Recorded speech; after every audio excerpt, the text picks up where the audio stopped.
Bonjour à toutes et tous. Alors, je suis Marine Simon.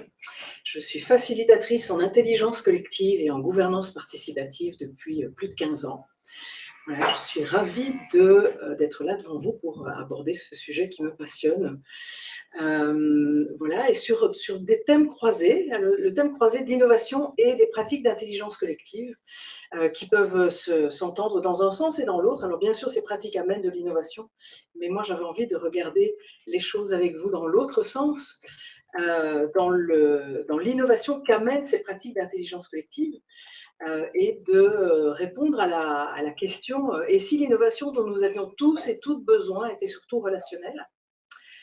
Et pour aborder cette question, mais voilà, je vous propose qu'on regarde ce qui se passe dans notre culture occidentale, où effectivement, souvent le mot d'innovation est conçu comme innovation technologique, numérique, au moins technique, et que l'on sait pourtant que dans le champ des interactions personnel, mais en fait, il ne suffit pas de disposer d'un intranet dernier cri, d'un système informatique génial pour que les collaborateurs, les personnes se mettent à y contribuer, à s'impliquer, à co-créer ensemble sur cet outil.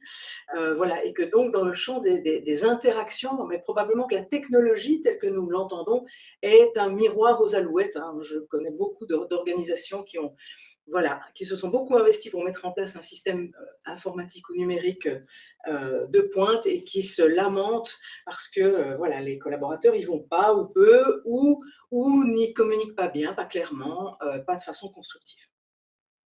Et donc pour moi, il me semble que échanger, collaborer de manière constructive, correcte, de façon innovante, de façon à créer de l'innovation, ben, tout ça, ça relève de la relation. Et malheureusement, la relation, ben, c'est un sujet qui, dans notre culture, est extrêmement peu exploré. En fait, on est tous en relation 24 heures sur 24, en relation professionnelle, en relation parentale, en relation amoureuse, en relation sociale, 24 heures sur 24, mais nous n'apprenons nulle part ce qui concerne ce domaine. On n'apprend pas à l'école ni nulle part comment entrer en relation, comment cultiver une relation, comment faire évoluer une relation, comment la transformer, la réparer, voire même la rompre. Voilà. J'ai pu constater tout au long de ma vie qu'on est tous et toutes sur ce domaine dans ce que j'appelle en mode par défaut. C'est-à-dire une fois ça marche et on ne sait pas pourquoi, et une fois ça ne marche pas et on ne sait pas pourquoi non plus. Voilà. Et donc, c'est en plus, pour moi, il me semble, un espèce de non-sujet. C'est un sujet qui a été évacué de notre culture déjà depuis un bon bout de temps. Voilà, c'est un non-sujet, mais ce n'est pas parce que c'est un non-sujet que nous n'en souffrons pas. En fait, nous en souffrons tous beaucoup, d'être comme ça dans un mode relationnel pas simple. Il suffit de voir voilà, les nuits blanches qu'on peut passer à ressasser une discussion qu'on a eue avec quelqu'un, la boule au ventre avant d'aller à un rendez-vous, la perte d'appétit quand on n'a plus de nouvelles de quelqu'un. Donc voilà, c'est un champ où nous sommes pas mal blessés, où nous nous sommes blessés les uns les autres. Moi, c'est quelque chose que je dis souvent en formation, c'est que finalement, nos blessures relationnelles, on se les inflige d'humain à humain, pas avec les arbres et les petits oiseaux. Ils ne nous ont rien fait, même si c'est eux qui payent. Et donc, c'est bien sûr dans ce champ-là, entre nous, qu'il y a quelque chose à faire sur, voilà, sur cette relation. Et puis, bah, qu'on soit quasiment des analphabètes sur ce champ, mais en quoi est-ce le problème? Mais c'est que comme effectivement nous avons des manières d'être en relation délétères, eh bien, ça provoque chez nous de la peur, de la méfiance, de la défiance parfois entre nous, et on se met des carapaces les uns vis-à-vis des autres, et ces carapaces nous empêchent, pour moi, de trouver ensemble les meilleures solutions. Alors pour notre espèce, ça c'est global, hein, on le constate tous et toutes. Et puis entre nous dans une équipe à l'échelle d'une organisation, c'est exactement pour moi la même chose. Voilà. Et du coup, il me semble que sur cette question, et si l'innovation dont nous avions tous besoin était surtout relationnelle, ben, il me semble que l'enjeu, c'est comment pourrions-nous nous faire des expériences relationnelles réussies. C'est-à-dire des expériences où chacun va vivre qu'il est entendu, qu'il est respecté, qu'il n'est pas raillé, que sa parole est utilisée pour contribuer à une décision, que ce ne sont pas seulement les experts qui s'expriment et puis les personnes qui sont moins expertes sur un sujet ne s'expriment pas, voilà, et que chacun puisse contribuer finalement aux décisions qui le concernent. Et tout ça dans une ambiance agréable, en sécurité, sans peur d'être jugé, sans peur d'être, voilà, déconsidéré, voilà, dans une grande sécurité. Et je pense qu'en fait, on a un grand enjeu là, hein, qui pour moi est encore dans le champ de notre angle mort, la culturelle, mais c'est ce qui fait que je pense, pour ma part, que notre prochain champ d'innovation, il est relationnel et non plus technique ou technologique. Voilà, je dirais même que c'est en changeant nos modes de relation qu'on va trouver de nouvelles technologies, d'autres technologies plus respectueuses. Voilà. Alors, ben, du coup, quel lien est-ce que je fais entre ce que je viens de dire et les pratiques d'intelligence collective? Ben, pour moi, les pratiques d'intelligence collective, elles permettent ça. Elles permettent de vivre des expériences relationnelles réussies, respectueuses. Et alors, quand je dis les pratiques et pas l'intelligence collective, parce que ce que j'ai pu constater, c'est que l'intelligence collective, pour moi, elle est inhérente à tout groupe humain. Parce que tous les humains, ça je peux l'attester depuis 15 ans, sont intelligents et créatifs. Mais dans un groupe humain, cette intelligence collective est comme un potentiel. Et soit on va utiliser des processus qui vont la faire émerger, cette intelligence collective, et je vais vous en parler tout de suite, soit on va utiliser des processus qu'on connaît à peu près tous et qui vont plutôt l'écraser, c'est-à-dire le débat, certains parlent, d'autres se taisent, quand quelqu'un parle, voilà, on peut dénigrer ou mettre son avis de côté parce que considéré comme pas très intéressant. Ça, ces pratiques-là, elles vont plutôt écraser, empêcher cette intelligence collective de naître. Et donc, de quoi sont faites, du coup, les pratiques d'intelligence collective qui permettent de la faire émerger, qui permettent de la faire sortir du groupe. Et donc, je dirais aussi que cette intelligence collective qui va émerger du groupe, eh bien, c'est le résultat de toutes ces intelligences de tous bords, hein, intelligence de savoir, intelligence d'expérience, intelligence d'émotion, de besoin, d'intuition, toutes ces intelligences qui vont se frotter les unes aux autres et qui, se frottant les unes aux autres, vont amener quelque chose de beaucoup plus innovant. Voilà, plus innovant, plus inclusif aussi, qui va donner le sentiment aux personnes qui y ont contribué que ça les concerne, qu'ils ont pu y participer dès le départ ou au plus tôt. Et du coup aussi va aider à la mise en œuvre de décisions prises comme ça. Alors, donc, quelques mots autour de ces pratiques d'intelligence collective et ce qui fait que pour moi, elles permettent des expériences relationnelles euh, positives réussies. Eh bien, il y a entre autres ce que j'appelle les fondamentaux de la facilitation que l'on va appliquer tels quels avec des groupes plutôt réduits, en dessous de 20 ou en dessous de 15, et où on va chercher à être d'abord, donc il y a 7 fondamentaux. Le premier, c'est le cercle, sans table. Donc, on va être assis sur des chaises autour d'un centre vide.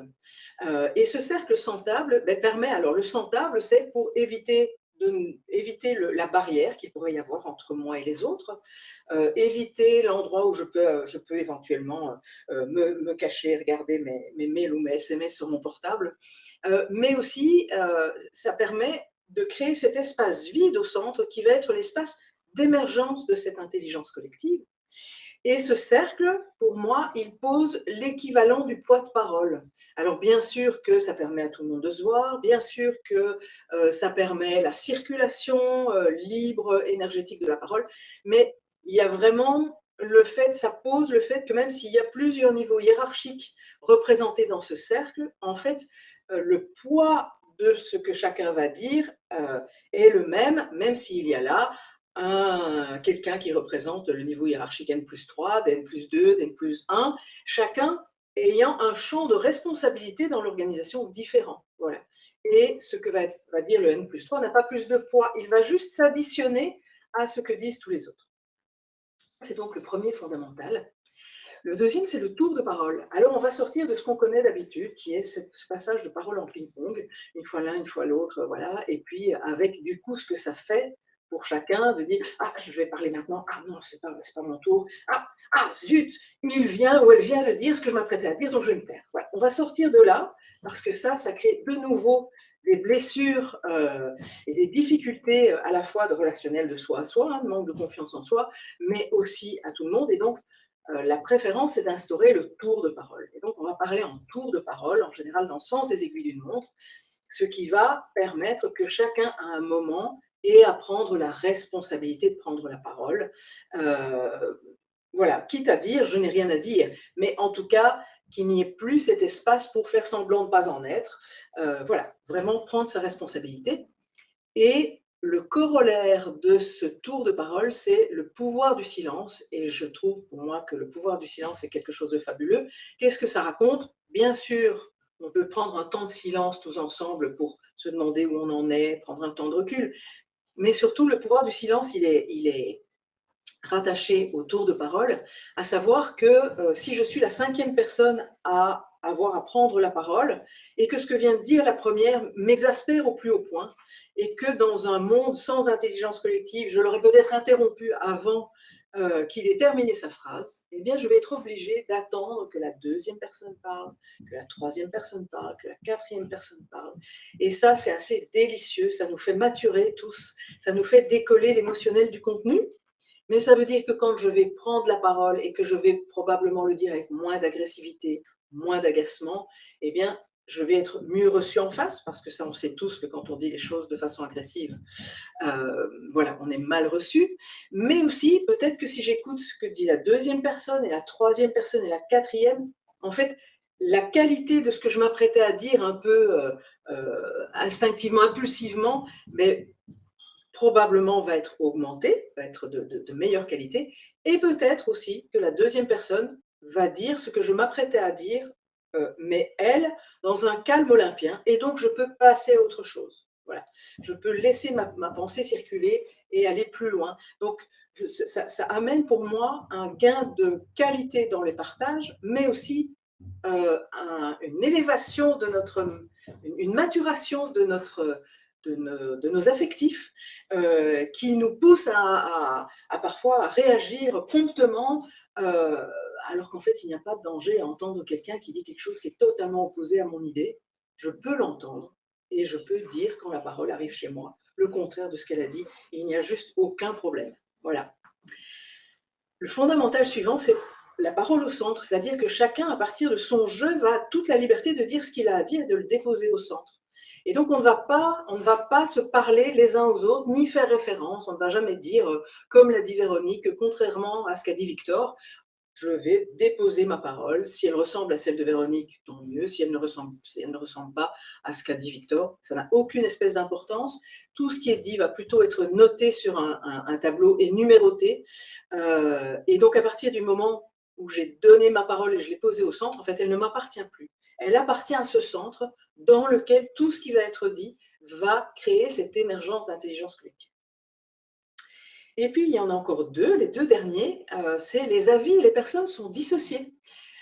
C'est-à-dire qu'une fois que j'ai donné mon avis, bah, il ne m'appartient plus, il a le numéro 4 ou 15 ou 25, et finalement, on ne sait plus qui l'a déposé, et ça n'a pas beaucoup d'importance. Mais voilà, c'est aussi un petit ponçage des égos, là, parce qu'on est dans une culture où on aime bien revendiquer que l'idée qui est retenue, c'est la nôtre. Voilà, on va abandonner tout ça.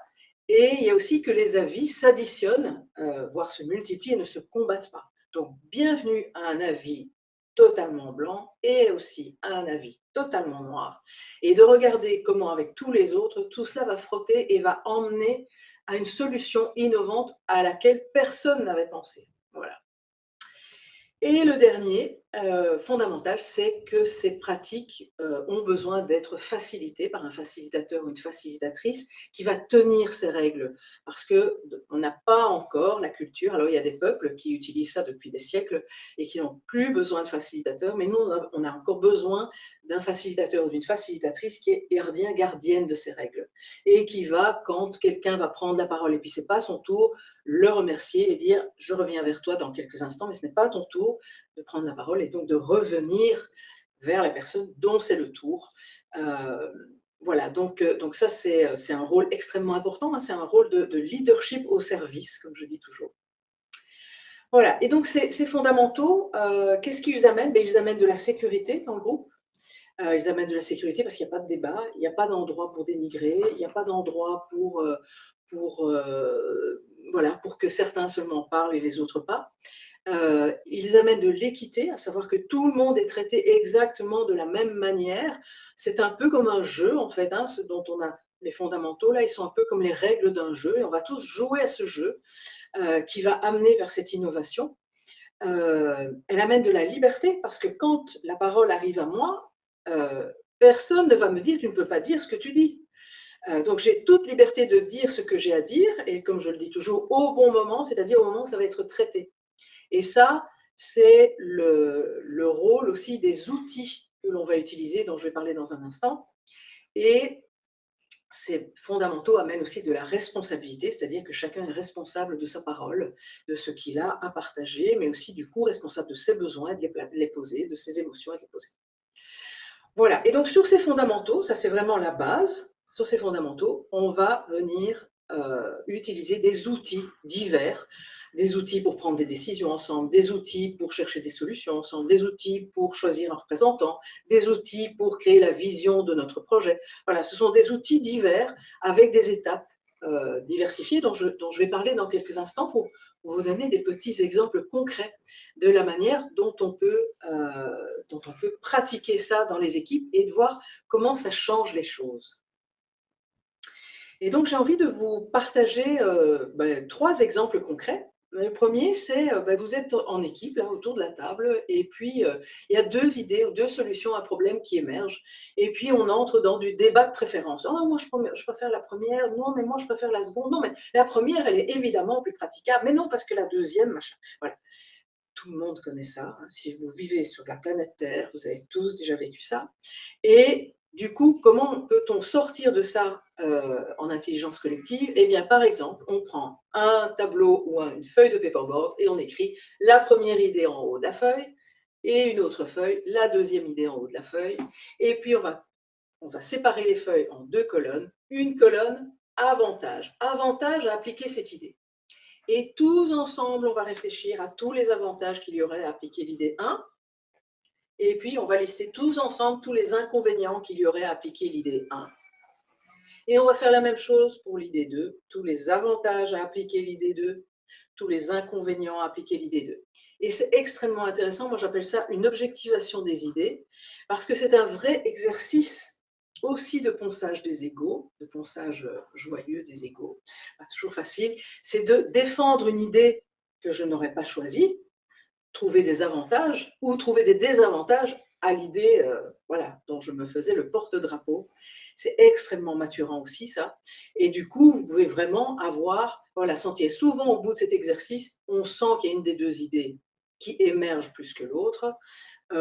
Et ou si ce n'est pas le cas, on peut aussi en passer par un processus de pondération, c'est-à-dire on va attribuer des notes à certains avantages et inconvénients et on pourrait éventuellement dire, bon ben maintenant on réfléchit à une 3e idée qui n'est ni la 1 ni la 2, mais qui est une idée qui s'appuie sur les avantages des 2 et qui résolve les inconvénients des 2. Voilà. Et ça, ce sont des processus qui peuvent ne jamais s'arrêter en fait. On peut vraiment rester dans cette logique avec les fondamentaux, le cercle, le tour de parole, et trouver ensemble des solutions qui vont faire aussi la fierté d'un groupe. Voilà. Le second exemple concret que j'ai envie de vous partager, c'est une équipe, on est au bout de à la fin de l'année ou au bout d'un projet mené, et c'est de faire ensemble un bilan. Et de la même manière, chacun va réfléchir à toutes les choses qui ont bien fonctionné chez nous, dans notre équipe ou sur tel projet, ce dont nous sommes fiers, et on va les écrire sur une feuille de paperboard, on va les partager en tour de parole et ils vont être écrits par le facilitateur. Et puis, on va partager aussi ce que j'appelle, moi, les cailloux dans la chaussure, ce qui a été moins fluide, moins efficace, moins agréable à vivre. On va tous les lister. Et là aussi, on va pouvoir pondérer quelles sont, parmi toutes les choses dont on est fier et ce qui a bien marché, ce que l'on veut retenir pour la suite. Et parmi les cailloux dans la chaussure, quelles sont celles qui sont les plus handicapantes, ou handicapants. Et sur base de ce qui sort haut dans la pondération, eh bien, on va se fixer des axes d'amélioration pour le projet suivant ou pour l'année suivante, qui à la fois s'appuient sur ce que l'on a envie de reproduire et qui est positif et agréable, et résoudront les problèmes liés aux cailloux dans la chaussure. Et enfin 3e exemple concret, c'est prendre une décision, le processus de décision. Voilà, issu de la sociocratie, voilà, il y en a probablement d'autres, mais moi j'aime beaucoup celui-là. La sociocratie étant à la fois un mode de gouvernance participatif fait d'outils, voilà. Et donc j'ai envie de vous parler de cet outil-là, qui est l'outil de prise de décision, que l'on appelle décision par consentement. C'est-à-dire que c'est une décision à laquelle plus personne ne dit non. C'est pas pour ça qu'on est satisfait à 200% tous, mais en tout cas, c'est une décision avec laquelle toutes les personnes qui sont là peuvent vivre et elles y ont contribué, elles ont mis les mains dedans. Voilà. Et donc ce processus est un processus qui s'utilise souvent plutôt sur des décisions stratégiques, des choses un peu, voilà, qui doivent être décidées au moins pour quelques mois, voire quelques années. Ce processus part toujours d'une proposition. Donc il y a quelqu'un dans le groupe qui a fait une proposition, ou on la nourrit par ailleurs, mais en tout cas, je vais le faire simple. Donc il y a quelqu'un qui vient avec une proposition, simplement parce qu'il est peut-être expert, ou deux personnes qui ont fait une proposition. Et cette proposition est donc présentée au groupe, qui est donc installé en cercle. On en fait une lecture à haute voix, et puis tout le monde va pouvoir poser des questions de clarification sur cette proposition. Et les personnes, donc le facilitateur va faciliter, et les personnes qui ont fait la proposition vont répondre à ces questions, et tout va être noté. Une fois qu'il n'y a plus de questions de clarification, c'est-à-dire des questions qui permettent d'être bien au clair avec ce que la personne qui a fait la proposition a voulu dire, on va entrer dans des tours que l'on appelle de réaction. Et là, tout le monde va pouvoir réagir à la proposition dans tous azimuts. Ce qu'elle trouve bien, ce qui lui semble manquer, ce qu'il ou elle regrette, ce qui lui semble pas aligné à telle ou telle chose. Voilà, c'est réactions tous azimuts. Toutes les réactions sont notées, on n'y réagit pas, parce que à l'étape suivante, le facilitateur et la personne qui a fait, ou les personnes qui ont fait la proposition, vont se retirer, les autres personnes vont retourner travailler, et facilitateurs et proposants vont déjà faire un premier amendement de cette proposition sur base des questions de clarification et des réactions. Et puis, elles reviennent avec ça dans un deuxième temps, une présentation de la proposition amendée, en tout cas des amendements, tour de questions de clarification s'il y a beaucoup d'amendements, toujours en tour de parole, tour de réaction positive sur l'amendement, sur la différence entre la première proposition et la manière dont le proposant a intégré tous les éléments pour amender sa proposition. Et à ce stade-là, il y a une question qui est: qui a une objection pour accepter la proposition telle qu'elle a été amendée? Et une objection, c'est quelque chose de très particulier. Ce n'est pas une préférence. L'objection, c'est quelque chose qui va faire que si on décide, si on va vers cette décision, quelque part, vous n'allez pas pouvoir en être. Vous n'allez pas pouvoir rester inclus dans ce groupe. Il y a quelque chose qui vous gratte trop, voilà, vous personnellement, ou bien la décision vers laquelle on va comporte un risque. Un risque pour l'organisation, un risque pour l'éthique, un risque, voilà, et vous l'identifiez. Et donc si si quelqu'un identifie effectivement une ou plusieurs objections de ce type, alors on va noter les objections et tout le groupe va participer à trouver des solutions créatives pour bonifier la proposition et faire tomber l'objection. Et une fois qu'on est au bout de ça, eh bien, on est naturellement au consentement, qui est une vraie... moi, chaque fois que je l'ai vécu comme ça dans son entièreté, c'est une vraie... c'est extrêmement fédérateur dans un groupe d'être arrivé à traverser ça. Parce que finalement, la prise de décision en collectif est vraiment la chose la plus engageante. Réfléchir à des idées tous ensemble, c'est sympa. Réfléchir à ce qui a bien fonctionné, mal fonctionné, c'est assez sympa. Mais prendre une décision, ça engage tout le monde. Et du coup, évidemment, la charge émotionnelle, mais aussi d'idées est plus prégnante. Et donc, quand on y arrive, tous ensemble, il y a vraiment quelque chose en termes de qualité de relation dans l'équipe qui bascule là. Il y a comme si, waouh, on y est arrivé, on sait ce que ça donne, on sait ce que ça fait, et ça fait basculer vraiment, ou ça fait augmenter en tout cas la qualité relationnelle dans l'équipe, y compris en dehors, en dehors de ces moments de réunion. Voilà ce que j'avais à vous partager sur le lien entre innovation et intelligence collective. Voilà, puisqu'on pourrait mettre l'intelligence collective, c'est de l'innovation relationnelle qui crée de l'innovation.